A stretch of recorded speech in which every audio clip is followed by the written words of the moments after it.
This man unalived an entire family except for the 13-year-old daughter who he kept in his basement on a pile of leaves. It's time to talk true crime, and this is the case of Matthew Hoffman, aka the Leaf Killer. It's November 10th of 2010 near Knox County or Howard, Ohio, and Tina Herman does not show up for work. This is not like her. She's a super reliable employee, so immediately her boss, Valerie Haythorne, notices this and thinks, I'm just going to go check on her. This is weird. I'm just going to go make sure she's okay. So she heads to her house, and Tina's car is in her driveway along with another unknown car. Her lights are on, but Tina's not coming to the door. The next day, November 11th, still no sign of Tina. This is getting serious. This is not just Tina went away for a day or two.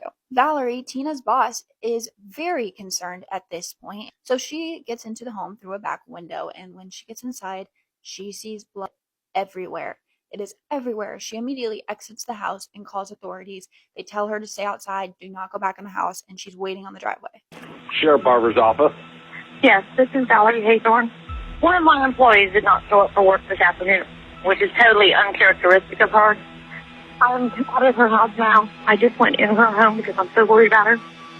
There is blood everywhere. After getting Valerie's call about the excessive amounts of blood within the home, police obviously at this point enter. There is major cause for concern, and right when they get inside, it is deemed a crime scene. There is blood everywhere, leading from the front door, on the carpet. So they think, we need to check on her kids. Where are they? Cody, her 11-year-old son, and Sarah, her 13-year-old daughter, were at school on November 10th, but now that it's November 11th, they didn't show up. A man calls into authorities and says, my girlfriend is missing. I'm very concerned, not sure where she could be. His girlfriend was Stephanie Spring, which was Tina's very best friend, and the two were last known to have been together. By Friday, November 12th, this is now a missing person situation. They are now looking for Tina, her two kids, Cody and Sarah, and Stephanie. Their dog is also missing. And they are searching for clues, and they find Walmart bags with tarps and heavy-duty trash bags. Inside, they also find a receipt for the purchase. So now they are going to Walmart to see if they can get some security footage, find any sort of evidence as to who made this purchase. Obviously, police look into significant others first, which is understandable. So they look into Tina's boyfriend / ex-boyfriend. They were going through a breakup. He lived with her. So why wasn't he at home? His name was Gregory Borders, and his alibi was confirmed. He was an hour and a half away in West Jefferson. He was working, and then he had plans to golf the next day. So he had stayed with a friend in Urbana. So this is all an hour and a half to 2 hours away, and he was ruled out pretty much immediately. I would like to note, while police were searching the home, they do notice that her vehicle is now gone. Tina's car is not in the driveway at this point, and it is later discovered at Kenyon College abandoned.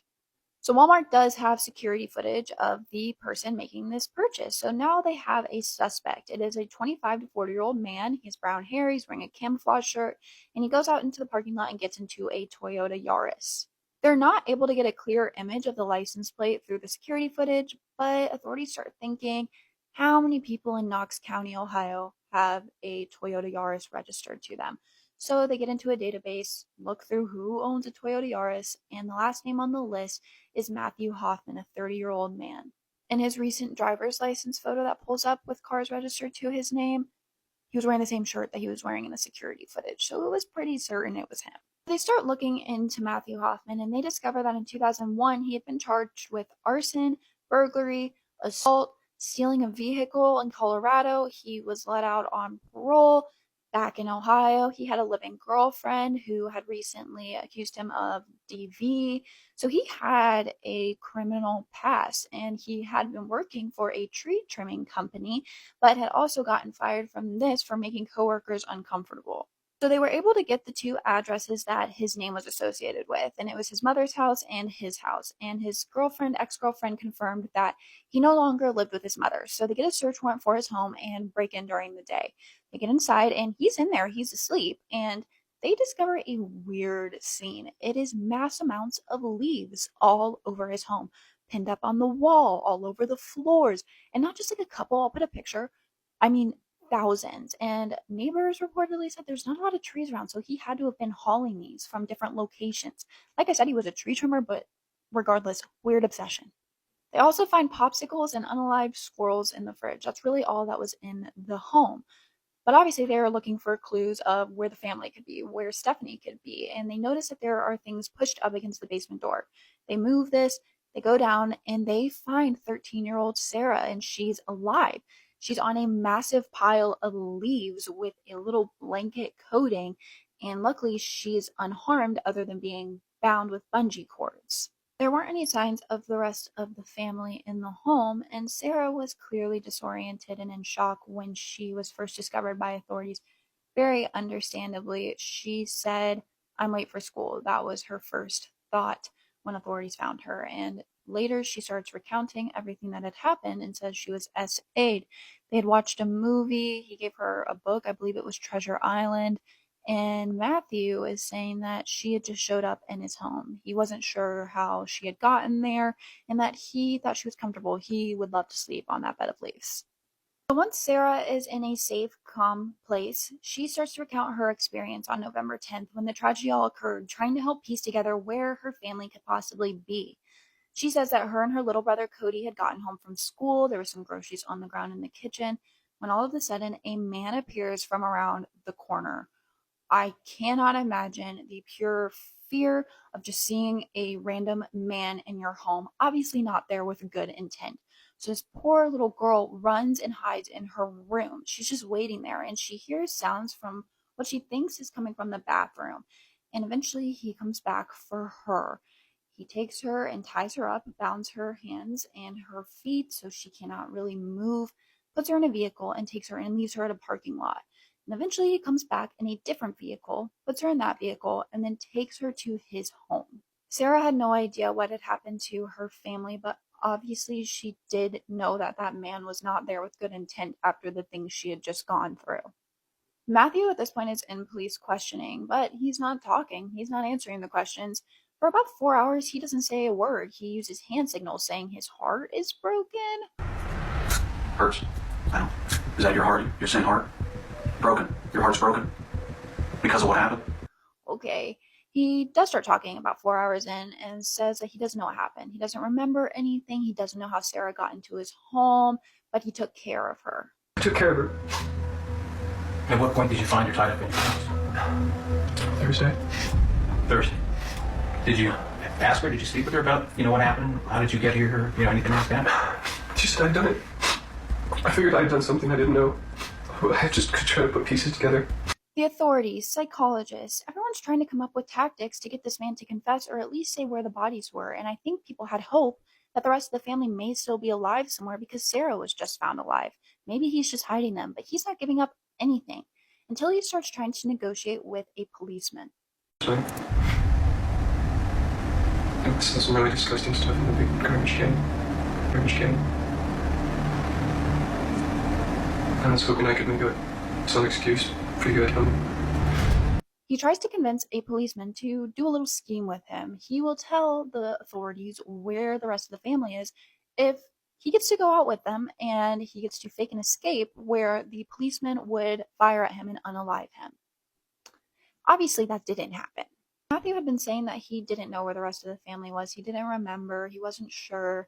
But slowly later on, he does start confessing to some things. He does admit that a lot of his story was a lie that he told to try to get police to participate in his little scheme and unalive him. He was just trying to get out of the situation, basically.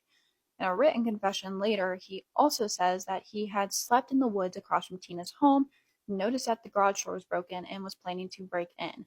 When Tina left in the morning, he did just that. He broke in through the garage door, and their little dog would not stop barking, so he unalived the dog. And then Tina and Stephanie returned home from the grocery store, and they were unalived at this point as well. He then says that matters got even worse for his burglary plan because Sarah and Cody returned home from school, and he admits that he unalived 11-year-old Cody and tied Sarah up and took her. Later, I found out that he had laid me on their dead bodies in the car. He was surprised by Tina and Stephanie returning home and poked them to the point of unaliving, as well as 11-year-old Cody. He continues to claim that he did not go there to unalive anyone. He was just there to burglarize the home. But why do you need tarps and heavy-duty trash bags to burglarize a home? That's not adding up. He left the home to go get cans of gasoline, and he planned to burn the home down, but an officer stopped him on the way back, so he decided to go home, and he had a bonfire, drank a bottle of wine. He had just unalived an entire family and kidnapped a little girl, and he went and drank a bottle of wine by the fire. November 18th, he decides to tell authorities where the rest of the family is, where their bodies are, and he directs them to Kokosing Wildlife Area and says to look in a hollowed-out beech tree. Authorities find the tree. There is a hole in it up off the ground, and they get inside the tree, cut out a hole, and they find trash bags, which were filled with the dismembered bodies of Tina, Stephanie, Cody, and Tanner the dog. In January of 2011, Matthew pled guilty to the unalivings of Tina, Stephanie, and little Cody. Obviously, he could not be tried for Tanner, the poor little baby dog, but he got life in prison without the death penalty. Rest in peace to Tina, Stephanie, Cody, and their dog, Tanner. I can't imagine coming home to your safe space, the place you feel the most peace, and just being brutally attacked by a man with no cause. I hope they rest in peace. And I hope that Sarah is living a full life and has had some sort of peace come over her, and that she's been able to overcome the tragedies that she had to endure.